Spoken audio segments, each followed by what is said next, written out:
From New York City, the makers of Clipper Craft clothes for men and more than 1,200 leading retail stores from coast to coast present that immortal character created by Sir Arthur Conan Doyle, the world's most famous detective, Sherlock Holmes, starring John Stanley.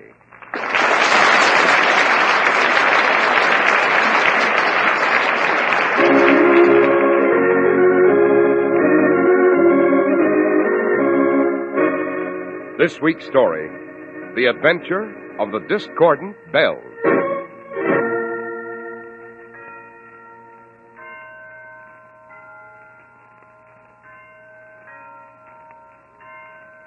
Listen to those bells, Holmes. Yes, Watson, the historic Blandford bells. They've been ringing from that bell tower for 3 centuries. Sounding out the curfew, eh, Holmes? More than that, my dear fellow. They've warned of enemy ships at sea, of storm and danger. Great Scott, Holmes, the bells there. They're ringing out murder now, Watson. Quick to the bell tower.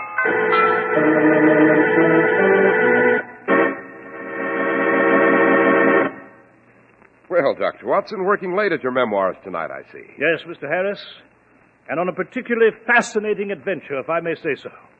I call it the adventure of the Discordant Bells. Rather strange name, Dr. Watson. Yes, it is indeed, and rather a strange case. To this day, Mr. Harris, I cannot hear the sound of tower bells without recalling vividly the peculiar events of this remarkable adventure. And, Dr. Watson, you're going to tell us all about it. I shall, Mr. Harris, I shall indeed. But suppose you begin by telling us some of the facts about Clipper Craft clothes. Thank you, Doctor.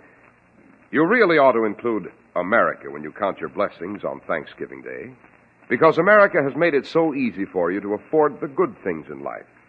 No other country anywhere could give you suits that come near the superb quality of Clipper Craft at only $40 and $45. But at Clipper Craft, such miracles happen every day when more than 1,200 of this country's finest independent stores from coast to coast concentrate their mighty purchasing power. That calls for enormous quantities of fabric. That keeps every last member of Clipper Craft's great tailoring staff working on a full-time, all-year-round production schedule. The savings would make you gasp. That's why your Clipper Craft suit of luxurious worsted costs only $45. And why so many millions are taking advantage of Clipper Craft's superior values in expensive-looking topcoats and overcoats. Yes, compare Clipper Craft with clothes selling for many dollars more.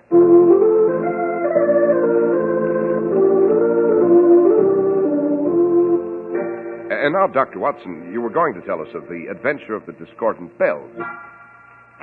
So I was, Mr. Harris. And it begins properly near Eastbourne, at a place called Beachy Head on the Channel Coast in the South Downs country. There, atop a frowning cliff, stood Blandford Abbey, built by the first Lord Blandford centuries ago, along with the famous Blandford bells in the bell tower. These bells were not only historic, but priceless in a material sense, studded with jewels and encrusted with gold filigree. Then one afternoon, Lord Blandford and the Abbey trustee, Charles Easterly, were in council at the Abbey when they received a visitor. My name is Aldgate, Lord Blandford. William Aldgate. You know the name? Yes, Holgate. I know the name. And well his lordship should, eh, Mr. Easterly? Look here, Holgate. If you're going to enter that ridiculous family claim of yours to the Blandford bells... They're mine, Lord Blandford. Do you hear? They're mine, by family right. My ancestor, Christopher Aldgate, cast those bells for Lord Peter Blandford in the 17th century. He was never paid for his work. He was cheated. Died in debtor's jail. And I suppose you expect me to pay you for the bells, eh, Holgate? My rightful inheritance, Lord Blandford. My father tried to collect it from your family, and my grandfather before him, and his father too. But I'll not be put aside as they were. Oh, won't you, Holgate? Well, let me tell you this. You have no legal right to collect anything, and I'll not submit to blackmail. Now get out. Very well, Lord Blandford. But believe me, you'll regret this. You haven't heard the last of this yet. A very unpleasant fellow, your lordship. Yes, Easterly. That word unpleasant reminds me. I have a very unpleasant duty to perform at the bell tower this evening. Yes? I must tell Oliver Mudge, the bell ringer, that his services are no longer required.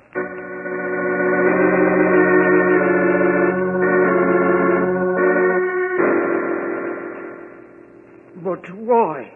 Why, Why, your lordship, why? Why are you giving me the sack? I'm sorry, Mudge, but your conduct forces me into it. Twice you've reported to the bell tower here in your cups, disgracefully drunk. And 3 times you have rung the curfew late. But your lordship... I don't propose to argue the point, Mudge.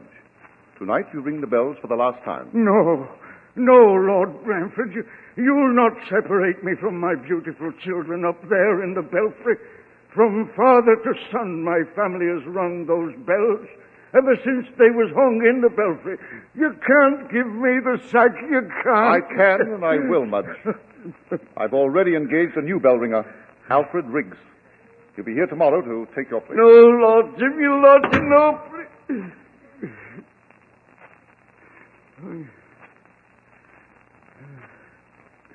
Here come my babies up there, my wee babies. Your tongues are still. Come, little Davy, Big George, and beautiful Betty. Open your brown mouths and cry. Come, Big George, awake.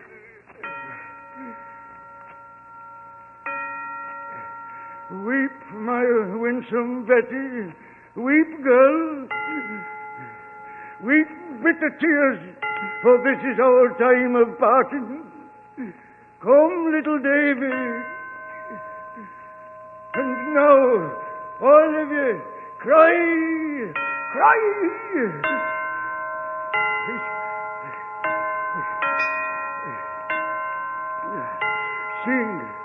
Sing a sad song, my beloved ones. Higher and higher. Move your tongues, my babies. Move your tongues. Pour your tears from your throats. I'll have my revenge, I will, if they steal you from me. Aye, however much the bell ringer will have his revenge.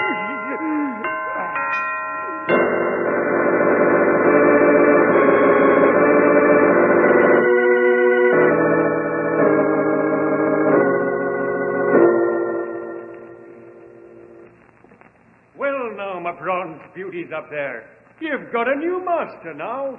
Me, Alfred Griggs, the best bell ringer in all of England. Just as soon as I can light this lantern, we'll ring out the curfew and... Will you, Griggs? Who's that? Who's there? In the bell tower. Who is it? I can't see. Oh! No! No! Take your hands away from my throat. I can't breathe. Oh, please. No.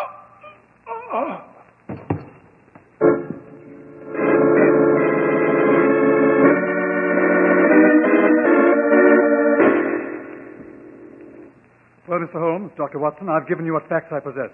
After the new bell ringer, Griggs, was found dead, and knowing that Lord Blandford was in mortal danger, I came post-haste to Baker Street here. I see. A very wise decision, Mr. Easterley. You say this bell ringer Griggs was found hanging from the center bell rope? Yes, Dr. Watson. And the official police, what's their view of this rather peculiar phenomenon, Mr. Easterley? Suicide. I see. But I take it you are not so sure. Well, Mr. Holmes, in view of Holgate's claim to the bells and the attitude of the original bell ringer, Oliver Mudge. Quite. It seems to me, Holmes, a man like this bell ringer might resent getting the sack enough to... We cannot spring to any conclusion at this time, my dear Watson. The first rule of investigation, ascertain the facts, then form the conclusion. Then you'll come to Beachy Head and look into this situation, Mr. Holmes? By all means. This particular problem has certain peculiar and bizarre facets that I find impossible to resist. Watson. Yes, Holmes? I believe there's a noon train for the South Downs country. We shall make it a point to be aboard. Right, Holmes.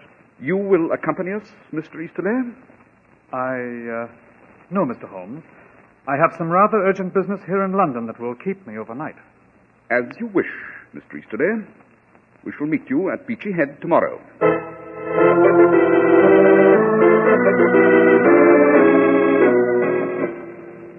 Mr. Holmes, I had no idea that Mr. Easterley, our Abbey trustee, had summoned you here to Beachy Head. But now you have arrived, I bid you welcome. Well, that's very kind of you, Lord Blandford. And I must say it was a very pleasant journey. Lord Blandford. Yes, Mr. Holmes? A few questions, if you please. Well, of course. Do you believe the verdict of the official police that Alfred Griggs hanged himself? I have no reason to believe otherwise. What about the bells, your lordship? I suppose they will remain silent now? Not at all, Dr. Watson. For 3 centuries, the Blandford bells have rung every day. They have tolled their warning through the South Downs of danger, the call to arms, of public meetings for emergency. In calmer times, they have faithfully rung the curfew. And they will go on doing so. Indeed? How? The dead man's son, Peter Griggs, has courageously volunteered to step into the breach and replace his father. He will ring the bells for curfew tonight. I see. But now, Lord Blandford, where can we find the discharged bell ringer, Oliver Mudge? Well, I'm afraid you'll have some trouble there, Mr. Holmes. Mudge has disappeared. Disappeared, eh? Yes, the police visited his cottage yesterday and found the place empty. Significant, don't you think, Holmes? Perhaps, Watson, perhaps. And this man Holgate, the man who claims he owns the bells, where can we find him? He lives on Perrick Lane, just above High Street. Excellent. Come, Watson, we'll be off to Perrick Lane and have a few words with Mr. Holgate.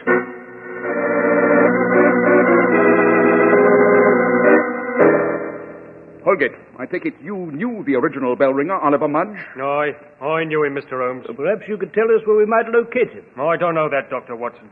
I mind my own business, I do, and I let Mudge mind his. And I presume your business is entering a claim to the Blandford bells. Aye. But they should be called the Holgate bells, Mr. Holmes. Yes, I understand you approached Lord Blandford with your claim on several occasions. Aye, so I have. I've approached his lordship. He's thrown me out of the Abbey every time he has. And Mr. Easterly? I presume you've talked to him, too? I've done that, too. But him and Lord Blandford, they're 2 peas in a pod. And here I am, with not a shilling, and those bells up there worth a fortune. Well, I must confess, Holgate, I can understand your feelings in this matter. Aye, and they'll not take down the bells. They'll keep 'em up in the tower. Well, let 'em, says I. They won't sound a note, what with Alfred Griggs dead. They'll not ring now. On the contrary, Holgate, they will. Eh? What do you mean? The dead man's son, Peter Griggs, has volunteered to stand by as bell ringer. I see. Young Peter, eh? Exactly. But come, Watson, we must be off. Where to, Holmes? It's rapidly getting dark, Watson, and I should like to inspect that bell tower.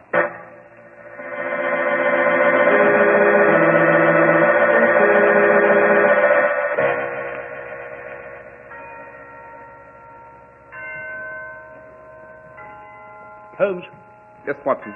where in blazes are we? No, it's so dark I can't see a thing. We're very near the bell tower, Watson. In a few moments we shall pass through the Blandford graveyard at the rear of the Abbey and thence to the tower. Graveyard indeed. I must confess it goes with the mood of those bells. Listen to them toll. Yes. Mournful, aren't they, Watson? Eerie is more like it, Holmes. They sound as though they're ringing out a funeral in the night. Obviously they are. Young Griggs has taken this opportunity to ring out a requiem for his dead father. Well, I wish he'd changed to something more cheerful, Holmes. That blasted tolling is beginning to get on my nerves. Holmes, great Scott! Listen to those bells! Yes, Watson, something's gone wrong. Sounds as though young Griggs has suddenly gone mad. Quick, no time for talk now. To the bell tower.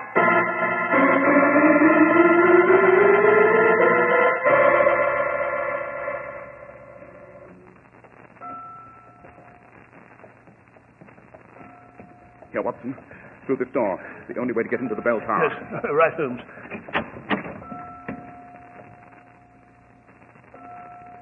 Holmes, look. It's Peter Griggs, the bell ringer. Yes, Watson. Hanging by his neck on the bell rope. Swinging back and forth. Like a grotesque pendulum.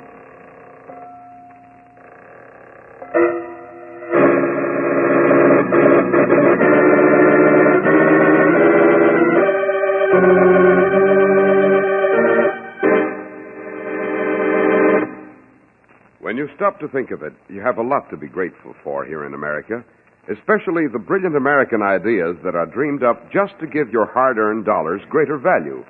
Let's take one shining example, the Clippercraft Plan. More than 1,200 fine independent stores from coast to coast participate in this plan. And it would stagger you to know how much money Clippercraft saves on production and distribution costs. But it is these very savings that make it possible for Clippercraft to give you the finer quality of expensive-looking top coats or overcoats for as little as $40 to $47.50. And it is because of these savings that you can own Clippercraft's new lightweight zipper-lining top coats at incredibly low prices. That's why men who know insist on Clippercraft clothes. So be sure to visit the Clippercraft store in your city. These leading stores in the metropolitan area are proud to add their names to Clippercraft in your suits, top coats, and overcoats. In Manhattan, Saks 34th, Broadway at 34th. John Wanamaker Men's Stores, Broadway at 8th and 67 Liberty Street. In Brooklyn, Abraham and Strauss. In Newark, New Jersey, Boulevard Men's Shop, Kresge Newark. And in Jamaica, the B&B Clothes Shop, 16408 Jamaica Avenue.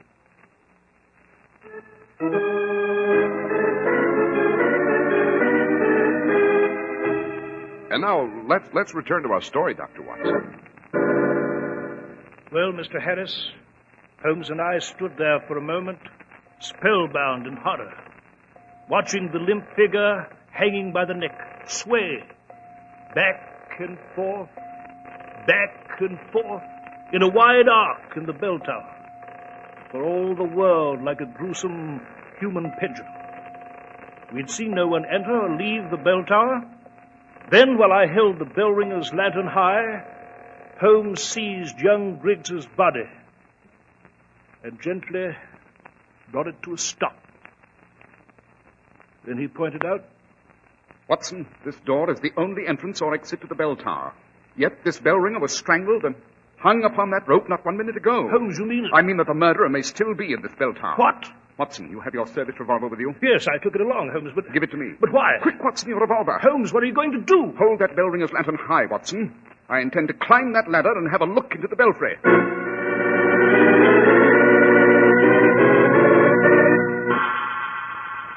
Did you see anyone up there, Holmes? No, Watson, the belfry's empty.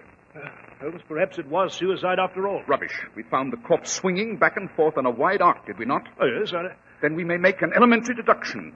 A man who hanged himself on a rope would be found in a stationary position. Obviously, being dead and suspended in midair, he could not swing himself to and fro. Jove, Holmes, it's quite clear now. Someone must have been present to give the corpse a push. Exactly. A murderer, Watson, with a fiendish sense of the dramatic. Holmes, what is it? Look here, Watson, on the floor. On the floor? Holmes, I can't say I see anything here. Use your eyes, man, use your eyes. Observe. Note the tiny grains of sand on the stone surface, somewhat moist to the touch. What of it? You'll recall, Watson, that we came to this bell tower along a flagstone walk. Moreover, the entire abbey here is surrounded by a thick lawn. By this reasoning... Holmes, someone is coming. Yes, Watson. Hello? Oh, it's you, Mr. Holmes. Dr. Watson. I heard the bells, and I... Good Lord. Griggs. Young Peter Griggs. He's dead. Right. But how did it happen? How... That is what we hope to ascertain, Miss Easterby. I must say that your appearance here is somewhat of a surprise. What do you mean? You told Watson and me at Baker Street that you would not return to Beachy Head until the morrow. It seems that your plans have suddenly changed. Yes. As a matter of fact, I did finish early. Caught the night train back. But enough of that. It's these hideous murders. I assure you, Mr. Holmes, I shall have something extraordinary to say to Lord Blandford in the morning.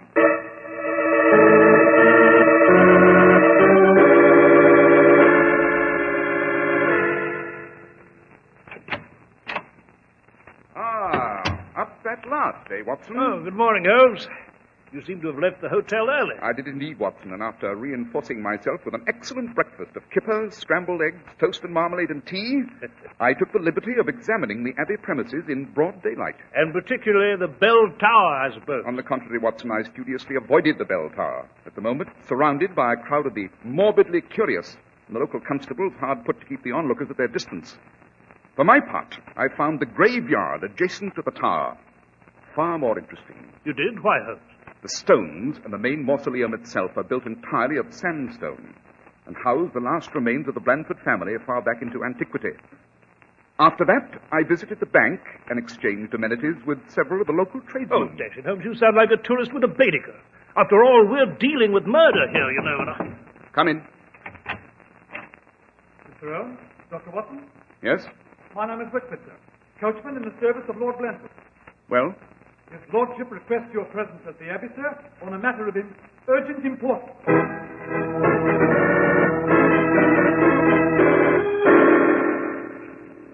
Mr. Holmes, I have decided to ask Dr. Watson yourself not to pursue this case any longer.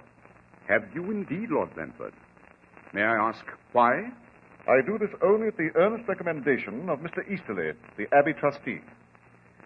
He insists that I close the Blandford bell tower, remove the bells. You mean silence them forever, your lordship? Yes, that's exactly what I mean.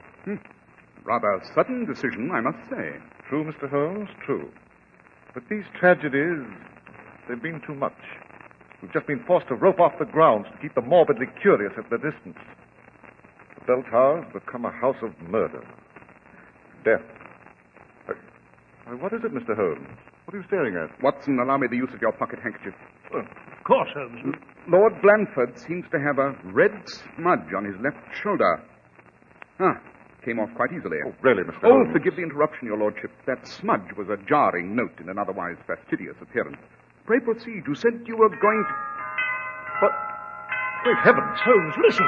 The bells. Yes, Watson. It seems that the tower has a new bell ringer after all. Oh, I don't understand it. Who could be ringing those bells? Suppose we hurry to the bell tower and see for ourselves, your lordship.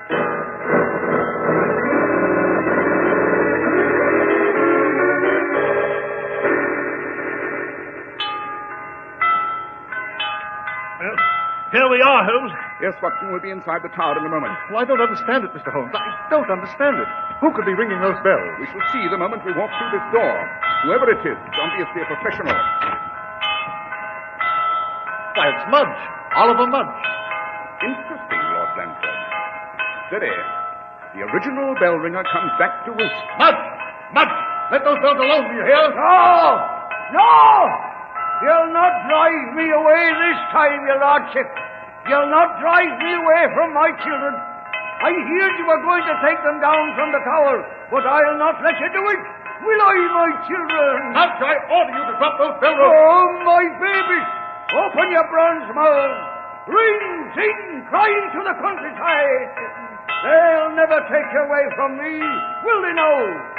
Higher and higher, my golden beauties.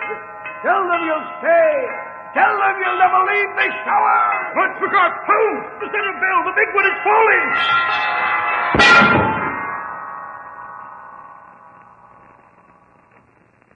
Mudge. Mudge.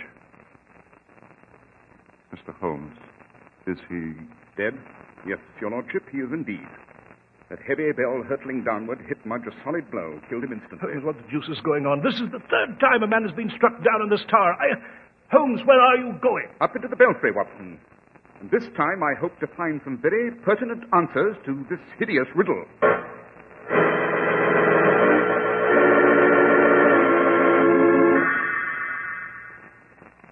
Holmes! I say up there, Holmes! Yes, Watson. Found anything up there in the belfry? I had indeed, Watson.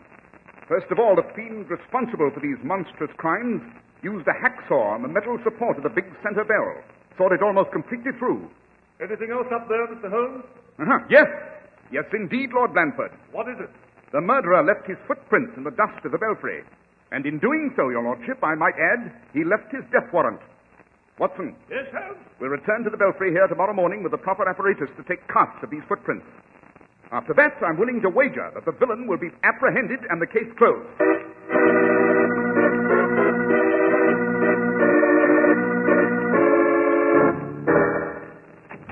Oh, Holmes, where the deuce have you been all evening? You've been gone from the inn since late this afternoon. I've been making the rounds of every pub in Beachy Head, Watson. Every pub. In the name of heaven, Holmes, why? Not to quaff the native ale, I assure you, Watson, but rather to disseminate gossip and spread news. By this time, my dear fellow, there's not a man, woman, or child who does not know those footprints in the Tower belfry. Yeah, but dash it, Holmes, you'll warn the criminal that we're going to take casts of his footprints tomorrow. Precisely, Watson. And that's why you and I are going to visit Blandford Bell Tower tonight. Holmes... I mean, the fiend of the bell tower will be there tonight to wipe away the evidence before we get there in the morning. But we shall steal a march on him, my dear fellow. We shall be waiting there in the dark of the night to meet him.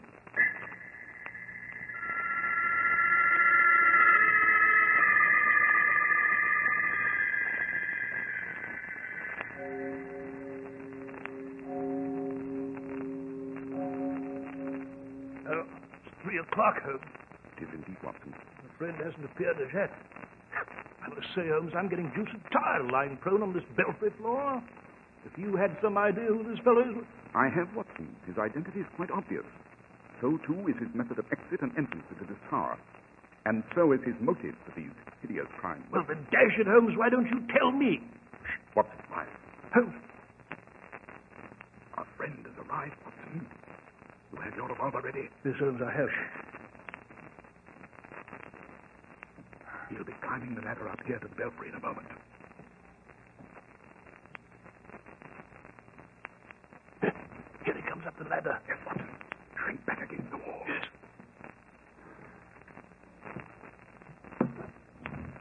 Stand where you are, Lord Blanford. What? By Jove, Blanford! Don't move, your lordship. Dr. Watson has a revolver pointed at you, and I assure you he'll use it if necessary. I see. Then you know that I... Yes, Lord Blanford, I knew some time ago. But how? How? I thought I'd... The ego of the criminal mind, your lordship. Your crimes were far from perfect to a careful analyst. First of all, you were careless enough to leave grains of sand on the floor. Moist sand. That sand could not have come from the ground, since they consisted entirely of lawn and flagstone walks. Yes, but Holmes, I don't understand. Elementary, my dear Watson, elementary. Moist sand meant sand from underground. We did not see his lordship come out of the doorway, you recall. Therefore, he must have left the tower from within, through some sort of tunnel dug underground. And I believe there is a tunnel leading into this tower from the mausoleum. Is there not, Lord Blanford? You hid in your ancestors' mausoleum, came in through the tunnel, hanged those unfortunate bell ringers, and returned to the mausoleum. How did you know I was in the mausoleum? The tomb is of soft red sandstone, and you had a red smudge on your shoulder, which I wiped off on Dr. Watson's handkerchief here. That smudge also proved to be sandstone. Lord Blanford, why did you commit these horrible hangings? Money, Dr. Watson. I needed money. Yes, so I ascertained at the bank and by talking to various tradesmen here in the village, your lordship. You were heavily in debt through some unfortunate stock transactions, and you needed to recoup. Oh, the bells. That was the answer, do you hear? The bells. If I could get them out of the tower, they'd be mine. I could sell them for thousands of pounds. But you couldn't dismantle the bells without facing an aroused citizenry, could you, Lord Blanford? You knew the South Downs folk would never let you tear down that tower, so dear to them by tradition. Yes. Yes, that's correct. So you fell upon this fiendish scheme to make the tower a death trap, and thus have a legitimate excuse to dismantle the Blanford bells. Oh, yes. I counted upon the notoriety. Watson. Yes, Holmes? Go to the village and get a constable. I'll wait here with Lord Blanford. And I promise him all the notoriety he wants. In every newspaper in England.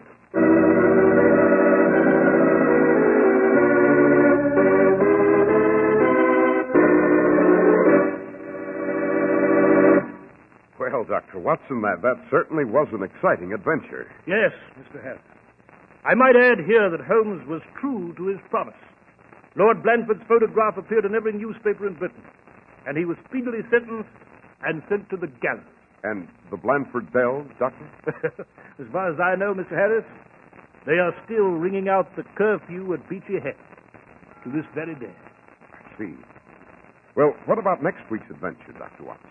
Well, next week, I shall relate to you the case of the well-advertised murder. It concerns a woman's desperate fight to keep from becoming a homicidal maniac.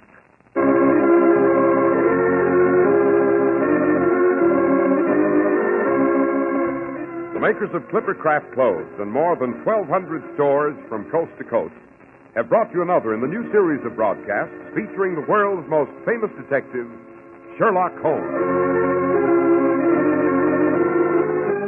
Our stories are based upon the character Sherlock Holmes, created by Sir Arthur Conan Doyle, and the program is produced and directed by Basil Lockridge. Sherlock Holmes is played by John Stanley, Dr. Watson by George Selden. This week's story was written by Max Ehrlich, with special music by Albert Berman.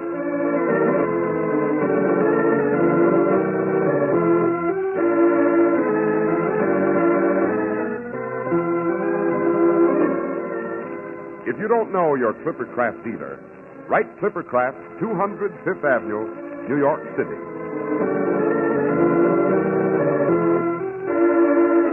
Be sure to listen next week to Sherlock Holmes in The Case of the Well-Advertised Murder.